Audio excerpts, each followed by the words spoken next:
and my luck was that he made a blunder and allowed me to put my bishop here and checkmated Bishop h6 with the queen. So I don't know what was his idea behind this move. Maybe, yeah, maybe just to put it on d1, then I retake.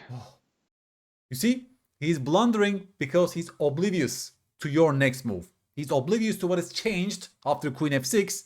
He doesn't see those dark score issues around his king. He's only focusing on his own plan. Tunnel vision kicks in, right? He thinks he's the one who's attacking. He's refusing the queen trade in the sense. It's amazing, Darko. A single decision can change everything in chess. That's why chess is the most cruel sport out there. A single decision can nullify everything you did before. Hello, dear chess lovers. Coach reacting to student analysis continues today with a game of Darko. Darko, thank you so much for sending your game to me. Now, soon I will leave you guys with Darko's analysis of his own game that he recently played, a rapid game against a player who was 100 rating above his rating. Darko is around 1130 on chess.com. It was a rapid game. And now, soon I will leave you with Darko and I will give my live reactions. I have not checked this game yet, so I will also give you my spontaneous reactions, okay? This also makes it more fun. Maybe I will go wrong at some point with my observations. And of course, give me feedback on this. If you think I made a mistake, in the end, I might also show you some positions from key moments that I observed from Darko's games. Without further ado, guys, here we go. I'm leaving you with Darko's analysis. He was playing with white pieces here. Darko. Hello everyone. Today I will analyze one of my today's game. So let's make a review. So usually when I'm playing with white pieces, I'm going for Vienna opening. And now usually I don't see this first move, so I don't know which kind of this opening is. Sicilian defense for you, Darko. You had no idea about Sicilian at all? Okay. Take a note of this because this will become more frequent as you grow stronger, okay? That's the Sicilian defense from Black's perspective. Here it's written Sicilian defense, but I'm not familiar with that. Then at this moment I didn't know proper response for this play, so I just my idea was just to push those 2 pawns ahead and let's say to make a space for my bishops to develop. Let's see whether Darko will reinvent Smith-Morra Gambit without having any information about it before. Yes. At that moment I thought if he takes my pawn on d4, I will just capture with the queen, and in the worst case I will put the queen back to the d1. So let's continue. He took my pawn, then I recapture as... Okay, now he developed his knight on f6, and I was surprised that he didn't attack my queen. That's why I think I didn't move it in the next move. Sure. So I wanted to continue my development. I am trying to follow the basic principles in the opening to develop and move king to the safety, so that's why I... Yes, but you're sort of also breaking one principle which says we should not move out our queens too early in the opening, right? Because then the queen can get chased away with knight e6 tempos and we're losing time in the opening, right? So that's exactly why knight f3 and d4 is more common than directly d4 against the Sicilian. That could be more principled, let's say. Didn't want to waste the time and put my queen back to d1 as she didn't attack. Okay, let's proceed. And now my queen was attacked and I couldn't find a better place than d1. So that's good. As you can see, the best move was move it to d4, but not so clear. But yeah, I didn't know that, so I put it at a starting place. It's safe. Okay, now he's developing his pawn to e6. I cannot remember what my next move was. Yeah, it was a, let's say, a small blunder, Yes, because from Vienna opening I remember one line in which I can attack his knight, so he don't have the place to move his knight, so he needs to move back, but I overlook that he can capture with this knight, of course. so this pawn. So You see, Darko, you cannot blindly apply some patterns you learned in other openings. Every move, every structure is unique in chess. And very basic processes of blunder checking should improve. I'm working on a course about this that will be published end of July. The chess elevator will be full of such puzzles, very basic blunder checks. Because unless you fix this problem, it doesn't matter your strategic work, your opening work, as long as you keep blundering pawns and pieces in your games, right? Safety is more important than all these other elements in chess. So you have to work on this deliberately. to be honest, maybe I was too scared at that moment that I'm playing against better opponent than me. So that's why I made this mistake. And I was disappointed at this moment, and I said to myself, let's go on and try to at least make a draw from this game. Okay, now I'm continuing with my development. So I put knight to f3. And now after he moves his queen to a5,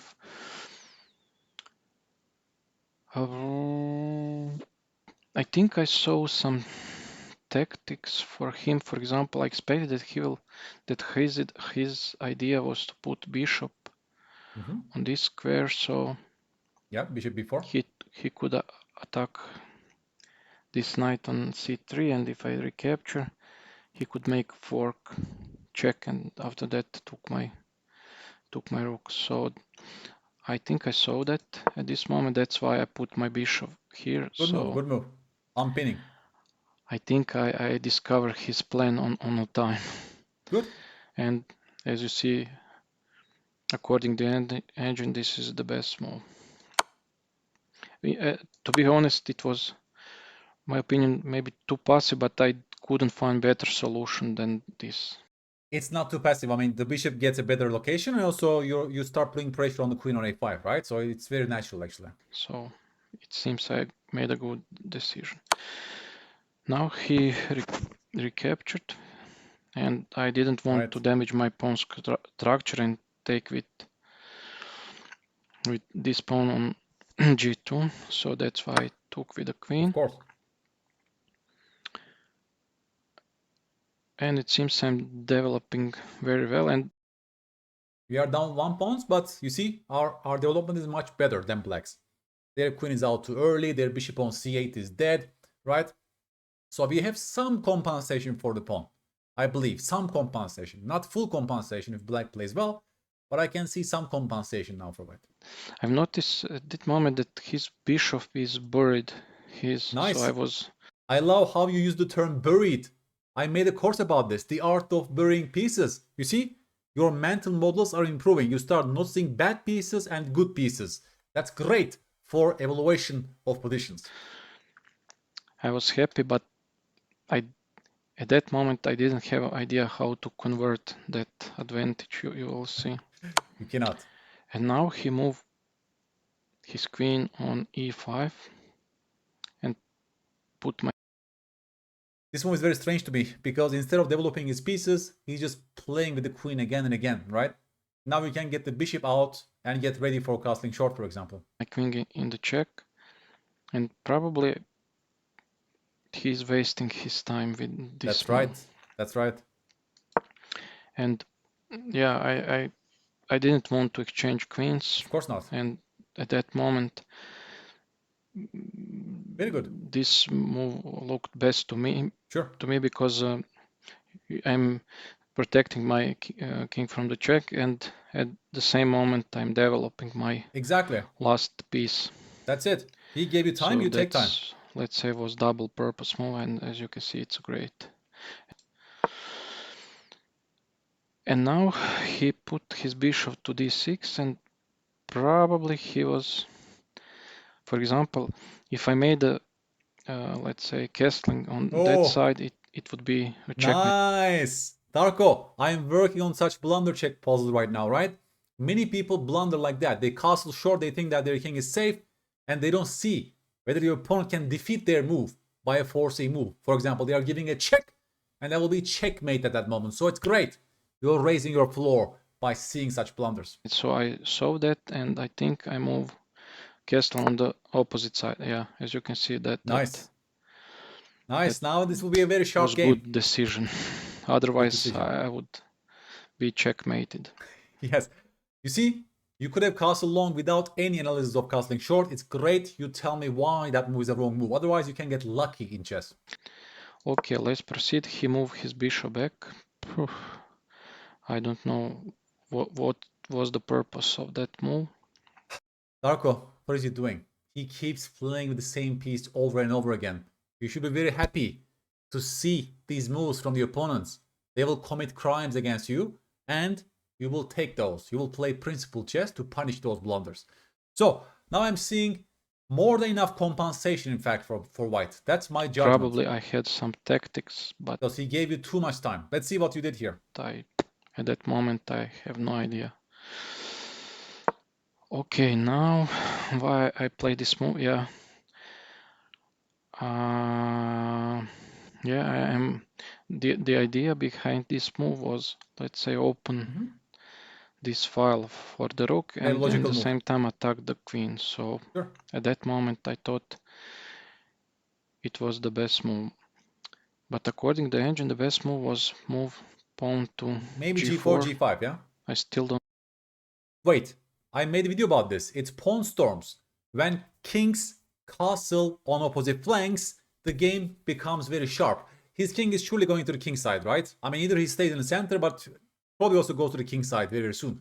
So you get ready for that. Also, you're chasing away the main defender, the knight on f6, with the push g4, g5 on the king side. So that's clearly our plan. After we castle long, we can burn the bridges on the king side. So that explains the move g4, g5. Don't know why this is a bad move. Let's Bishop see f4 why doesn't it look so is terrible either. the best move if I move it. Yeah, probably the idea behind this move is as soon as possible to make a pawn storm on his king side, but I'm still, But let's right. say, beginner in the game, so Then you will watch my video on YouTube on I pawn storms. still need to learn a lot about the game, this beautiful game. Okay, let's proceed. Now I think he's losing his time Of with. course. I mean, he was attacked, so that's why he needs to move back. And at that moment I saw this danger. What's danger? Actually, I wonder what danger you saw, because I don't see any danger. Chess doesn't work like that, Darko. With all the sleeping pieces, there's nothing to be scared about on the queen side. Let's see. I saw that it's protected with this knight, so Yeah, of maybe course. not completely danger. But let's see my next move. Oh, Okay, yeah. king e1 is Maybe also helpful. I just waste my time. But to be honest, at that moment, I was scared that maybe I don't see something. Bishop Yeah, b4 yeah. maybe, And yeah. I can remember now. For example, if I didn't move here. No, but now I have a danger, I think. No, I don't know. no danger. No danger. You see, it's very good to be precise about such dangers. Like ask yourself exactly which move they would make if you don't make a move. That's the right way to spot real threats from phantom threats, right? You have to distinguish those. Also, look at the big picture. Their pieces are sleeping. So it seems to be like a phantom fears to my mind. You're scared of your stronger opponent in this position, right? But objective analysis right now, please take a step back. White is so much better developed. And we can justify our attack with g4, g5 in this position. Yeah, we are ready for that. But look at black pieces. Yeah, I was thinking something that he's capable, I don't know, to put his queen somewhere here or here. Yeah, or even here, and then put bishop. I don't know. No. But I feel that there is some sort of danger here. That's why I move my king here. So Yeah. okay, and he castle. And that moment, I'm starting. For example, I wanted to somehow open up his position. So my idea was to move my queen here, to let's say pin this this pawn here, then move bishop here, and for example, if he moves here, I can take his rook. So I was thinking about this tactic somehow. Yeah. But you will see it. I see. It didn't But work. you also love knight h5, yeah? This as has to I be seen. expected. And now he attacked. You see, you're sort of blundering this move because they can attack your two pieces with that move and you cannot capture it because there's a queen on a5, you see? So you don't maybe see the queen on a5 protecting the knight on h5 because that's an annoying double attack to us. I mean, we have to give up one of our bishops, right? So maybe inaccurate calculation, you might say. And that explains why g4 is so much more stronger, by the way, than queen g3, right? Because none of these shenanigans would be possible and you can chase the knight first before you expand even more, maybe with knight e4s and so on. Yeah. My queen, and the next move. Yes. Now you have to take. Yes, and okay, and I with this move I let's say revealed pressure on my queen and the bishop. But to be honest, I didn't saw that queen can capture. I told you, you didn't see it, right? So it's about the board vision. Board vision. Look at the entire board and look at the opponent's direct forcing moves. Because by going queen g3, you allowed this knight fork of knight h5, right? So these kind of things has to be automatized. Can they attack my newly moved piece? That's the key question. You're about to move your queen to g3. You have to ask yourself, can they attack my newly moved piece on its new square? And then you could spot knight h5 relatively easily, right? Because that's the only move that sort of attacks the queen directly. And then you start very basic calculations like that to see, I don't want to give up my bishop for that knight, right? This bishop, because I moved too fast, yeah. But actually I was lucky and that was the best move. You were lucky that you have bishop e2 resource in this position. Otherwise, you were about to lose your good bishop, dark square bishop on f4. And after he took my bishop with the queen, h4. yeah, my idea was to, let's say, somehow make a pawn storm and maybe to move my queen here and then push the pawn. So that's why I started to make pawn storm, let's say.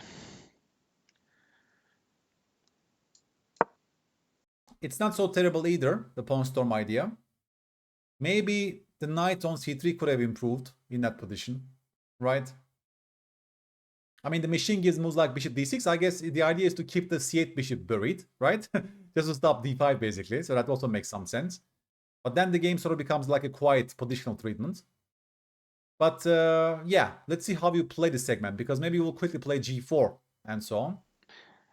And now, to be honest, I didn't recognize his idea behind this move, so I was... Why not? He wants to play bishop b7, right? To activate the buried bishop. A little bit surprised. To be honest, I didn't saw that he will move this bishop here, and... Well, if he does that, it allows rook takes d7, by the way, so maybe it's not safe, but that must be one of the ideas. To me, this move didn't present any dangers for me, so that's why I continue, let's say, with attacking and try to somehow break defenses on the king side. I see. And he refuses. So I expect that he will exchange bishops, and I was a little bit surprised. But it's wishful thinking, yeah? You're wishing that your opponent will take your bishop and you will activate your rook on h1, right? After h takes g5. But that's only wishful thinking. He could even play f6, for example, at that moment. Yeah, to gain more time, maybe to give some security to his king and so on. So it's not like, let's say, the perfect analysis at that moment. There must be some other move for you. Like this knight is sleeping, maybe knight e4 comes to mind, or some other, maybe move the queen and then follow it up with g4 and so on. right? That's my hunch. And I was unhappy about that. But actually now I see that if he takes, yeah, he was not, yeah. If he takes, your rook gets active. You should be happy, right? That should be your basic analysis here. I don't know. I expect that he will talk, but we're not playing checkers. We are playing chess, Darko, right? That's what makes this game very difficult. You have to at all times consider the best for the opponent and don't fall for his confirmation bias. So let's proceed. Oof, bishop f6. And now I saw that this pawn is pinned, so my idea was to... By the way, we are seeing those green arrows. Is that the machine recommendation? I guess that's the best move, right? It sort of spoils the fun because maybe I was about to tell you the best move to my perspective. I have no idea, by the way. Maybe that's not showing us that. But to me, definitely knight e4 was one of the good moves here, yeah, because our knight is the worst place piece, and I want to move my knight somewhere to the king side where the party is taking place, right? So one issue I'm seeing so far is that you play with your pretty pieces, Darko. You play with the pieces that is already developed, and your other pieces are sleeping. So take that into account when it comes to positional chess. Also, by going bishop f6, Darko, you're inviting the move queen g6. Imagine they will play queen g6. They will force a queen trade, right? Because they are hitting your bishop on f6. They are guarding g7. They're also inviting a queen trade. Well, black is an extra pawn. Black wants to exchange the queens and repel off your attack. So you see the problem with bishop f6? You don't actively search for how can the opponent defeat your move. You don't search for their best response. In fact, there is no analysis. You see one idea and you play it.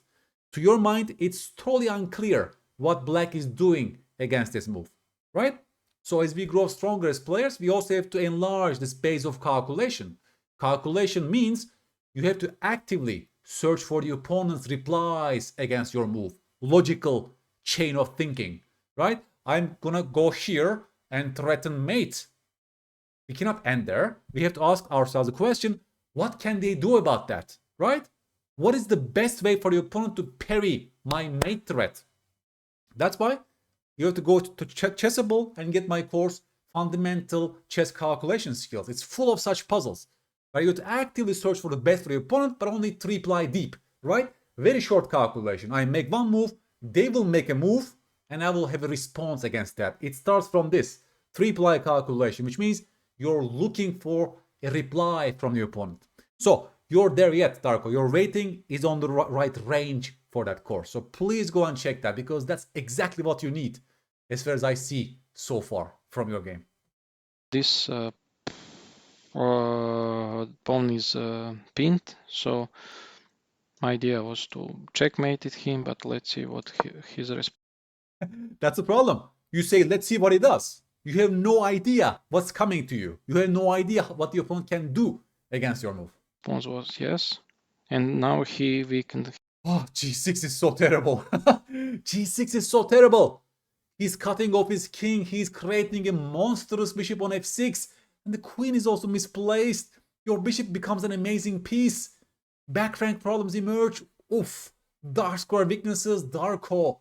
g6. Really, really terrible. And you got lucky. The opponent didn't find the move queen g6. His dark squares around king, and you will see later that was a deadly, let's say, mistake. Of course. Chess crime. Yeah, and okay, now I move my knight to, because I wanted to put my knight into the action, and I saw that maybe if I could somehow place my knight here, it would be fork, as you can see. Of course. So somehow I wanted to put my bishop here and then knight here, and now you will see what happened. Just look at the white pieces. Who cares about the extra pawn for black? Just look at our pieces and our king safety difference. Look at their king. Beautiful. Beautiful. He attacked my knight. Of course. And now what happened? f3. Yeah, so my knight was attacked, yeah, but I didn't want to move it here. So the only reason why I didn't want to move it is that maybe I wish that he took my knight, then I retake because I know that bishops are better in the endgame. So if he, I will recapture his bishop, and they will give up the bishop pair. One problem less in the endgames. And now he blocked his bishop D5 with looks this so move. terrible to me. D5 looks so terrible to me. And now... Wait, there are so many things happening here, Darko. Okay, that's it. I wonder how much time you took in this position, actually. Because with D5, he blocked his bishop and let your knight stay in the game, right? I mean, look at those dark square weaknesses. And knight is a monster in a position like that with those static square weaknesses, right? But knight d6 doesn't look like a good move to me either, right? Because you're inviting this trade. You're inviting this trade, which I'm not sure we want in this position, right? I would definitely keep my knight. Yeah, again, what is that arrow? Is that the best move arrow, by the way? Maybe knight g5 was the best. It spoils the party for us, but I can justify the move to you, right? I can justify the move knight g5 to you in this case. That it's definitely a move that keeps a knight in the game. And later on, maybe our knight can go to h3, f4, and so on, right? Because you want your knight to stay in the game for attack. You don't want your knight to be traded off for that bishop on c5, which does nothing, basically, right? I play this move because, to be honest, I don't know. To be honest, I love your honesty. You don't know why you play that move. I love it. I don't know why I played this move. I was thinking about that move, but I couldn't see the continuation. What if I move it here? But let's... You move it here just to keep your knight in the game, to avoid a trade. It's as simple as that. It's as simple as that. Because long-term cards belong to you on the king side, right? You will slowly organize an attack. Move the knight, move the queen, play g4, h5, open up lines, activate your rooks, and go for a mating attack. That's your plan from this position, Darko, right? That's our plan. That's a pawn storm position. That's our middle game plan in this position. See what the engine says. Yeah. I don't care what the engine says. I mean, good spot for the bishop, but he could attack me. I don't know. I explained to you. I didn't have idea why I should put the... It's not about g5. It's about keeping your knight in the game. Because if I get attacked, I didn't know what to do. So that's why I play my knight here. And he retakes, then I retake with my queen. And now he... That's a very good move. His queen here attacked my bishop, but in the same time attacked this, let's say, weak pawn on... By the way, my judgment is that white is still better here. Why? Because opposite color bishops favor the attacker in the middle game, right? We have kings, castle on opposite flanks, and opposite color bishops on the board, which means the most important imbalance here is the king's safety and attack. Who cares about the extra pawn for black? It's irrelevant. It's about, can we create an attack against the black king? So that should be your game plan from now on. How do you organize your pieces, queen and bishop, maybe h4, h5, to attack the black king? Whose attack is coming first? That's the key. c2, and you will see that I didn't recognize this danger. Board vision again. And now I wanted... Queen e7. Queens are the worst defenders in chess. I made a video about this, Darko. I don't like to see this move at all. I would like to move my bishop somewhere. Yeah, maybe just bishop c3. Keep it on that diagonal. To protect my bishop. Queens are terrible protectors. With this move, I saw that he could attack, or I didn't see this move. Even that, why not? I cannot remember, to be honest. Again, you have to get better at three-ply calculation, Darko. You play moves without any expectations of what your opponent can do to you, right? That's quite a terrible recipe for a calculation. Yeah. And I moved here because I wanted to somehow attack his bishop. He noticed that, but actually this was... Of course, because why? He wants to trade off your good bishop on f6. Your f6 bishop is a killer. Black wants to trade off their terrible bishop on b7 for your good bishop on f6. That's why rook fe8 is a great move. You will take on b7 and they will take on f6. Black is an extra pawn, right? The best move for him, which I didn't saw, or maybe I am. but let's proceed. And what I wanted now, I wanted to put my queen here. Why? Why do you want to exchange queens? Your king is safer. Why do you want a queen trade? Or even exchange queen just to... So, as you know, I was all time in the fear because he was a higher rated player than me, so I wanted to exchange. Psychological issues. You're letting your opponent's rating to affect your decision making, right? It's good to be honest here, Darko. It's good to hear your observations about this. Queens to simplify my, let's say, position. And to simplify to a bad endgame, maybe, yeah, for you. That's the problem. That's the trade-off with such scary thoughts. Oh, he's so much stronger than me. Let's trade the queens. You're losing objectivity. You're down a pawn, but it's pawn storm. You have opposite color bishops. So we are going for attack. That's our major compensation here for white. Maybe catch the draw. So that I was wanted to put my queen here and exchange. Okay. And you will see now. And now I noticed that he Good. put pressure on this. Very good. You saw it. Pawns. But yeah, I think I was too late on spotting the danger. I didn't saw. I mean, I wanted to place my bishop here and queen here, but it's tough. It's hard. To be honest, I didn't see that such things. So I recapture here, and now he pinned my rook with the queen, and I was, let's say, desperate. And that moment, I thought I'm lost and I will lose. Why do you think so? I wonder, and because what I play, I double my rook. Material. Yeah, I don't know, and it's. I mean, queen c7 is given because you're stopping rook c8, right? You're stopping rook c8. It's about your opponent's next move in this sense. Seems I'm even with after his move, I'm in advantage. So okay, because you're up a rook right now, yeah. So you're in luxury to give up your rook on the next turn. So queen c7 can do the job for you. Is it? Because if you go queen c7, if they take on c2, well, you take the bishop, and you have an extra bishop, right? Maybe you didn't even realize that, Darko. Please take a step back. You have an extra rook right now. So if you exchange your rook for the bishop, it's a great trade for you, right? Again, you're demoralizing. I'm seeing psychological issues here. In your mind, the game is already lost. And you have to fight against that tendency, Darko. Yeah, for example, I didn't saw that I can protect this move with the queen, and at the same time prevent rook to coming to this. Exactly. Maybe as you can see, I was under the time pressure. That's why I maybe didn't see that I can protect this. Sure. This square, yeah, with moving queen here. Sure. Yeah. And at that moment, I thought I'm lost and I will lose. And now, after he make, so I wanted.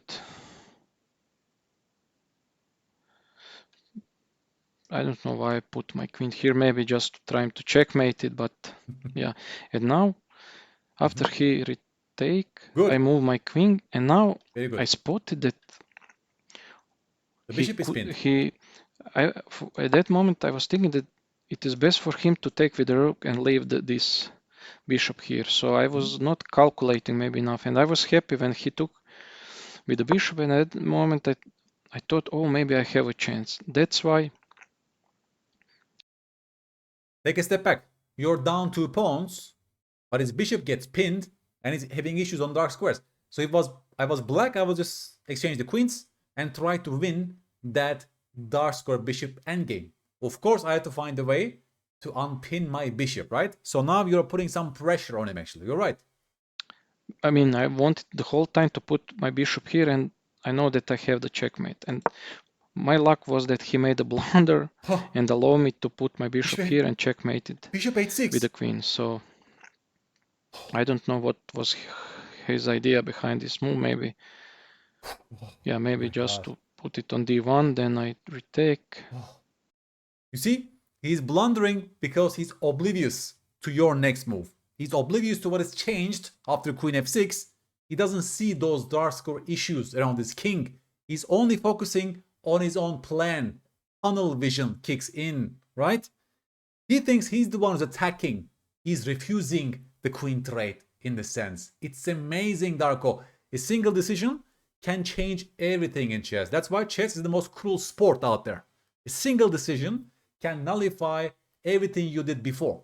So to raise your chess floor, you and your opponent must fix this process, right? Amazing.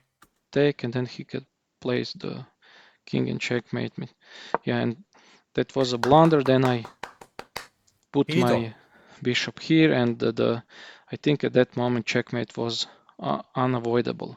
That's what I told you. Opposite color bishops favor the attacker, right? Who cares? You're down 2 pawns, you're mating the opponent's king because their bishop is helpless in guarding those dark squares. And you see, he's paying for the earlier g6 move. It was a terrible blunder from his side as well. I mean, he could put his queen here, but I would take it, and I think he was lost anyway. So as you can see, he resigned, and I'm, let's say, luckily. As they say, right? How does it go? In chess, the winner is the one who makes the penultimate mistake, right? Who makes the mistake, not the last mistake, so to speak. And he's the one who's making the last mistake, and what a mistake that is, right? Given their dark square bigness around their king, they had to be so careful in that position, Darko. What happened? So he made a blunder, yeah, and I moved that. But he resigned, I think. Yeah, he resigned. Of course. So this move wasn't played. He resigned at that moment after I place my bishop here, I think. Okay, thank you and good luck to everyone. Okay, guys, it's already been too long. I won't take so much of your time, also because we were seeing some engine errors during the game, so there is no need to go for further analysis. Darko, I think the lessons are clear. I think I told you everything that you need, right? So please, guys, next time you send me your games, avoid such engine errors, lines, highlights. I don't want to see that because I want to give you my honest reaction, my live reaction to these moves, okay? Also, maybe for you, right? Maybe this first round, you should not use engine. You should just think out loud yourself. Give me your observations, your evaluations, right? Without the blurring of the engine, because when you see engine line, everything is blurred. You cannot unsee those moves. So please use your own brain, and later on, you can double check your analysis with the engine again, yeah?